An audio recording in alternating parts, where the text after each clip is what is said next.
Hello friends, அஸ்ஸலாமு அலைக்கும். இன்றைக்கி ஆட்டுக்குடல் பூ ரெசிபி எப்படி பண்ணுறதுன்னு இந்த வீடியோவை பார்த்து தெரிஞ்சுக்கலாம்.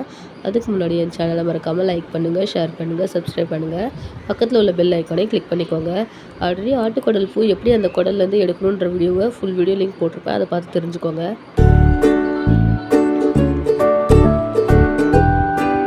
இந்த ஆட்டுக்குடல் பூக்கு 5 வெங்காயம் 6 வெங்காயம் எடுத்து பொடிசு பொடிசாக முட்டைக்கு நறுக்கிற மாதிரி வெங்காயத்துக்கு நறுக்கி வச்சுருக்கணும்.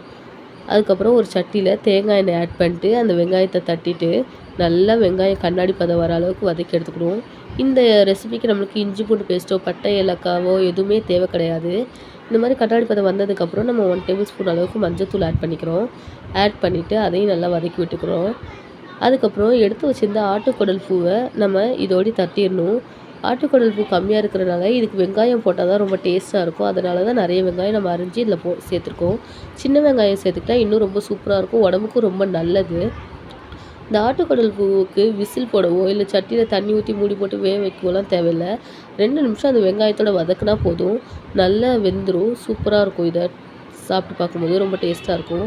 நான் ஆட்டுக்குடல் வீடியோ ரெசிபி போட்டோம்னா அன்றைக்கி தான் நாங்கள் இந்த ஆட்டுக்குடல் பூவும் செஞ்சுருந்தோம். ஆட்டுக்குடல் ஆட்டுப்பூ ரசம் வச்சு நாங்கள் சாப்பிட்டோம் சாதத்துக்கு. ரொம்பவே டேஸ்ட்டாக இருந்துச்சு. இந்த ரெசிபி எப்படி நீங்களும் ட்ரை பண்ணி பார்த்துக்கோங்க.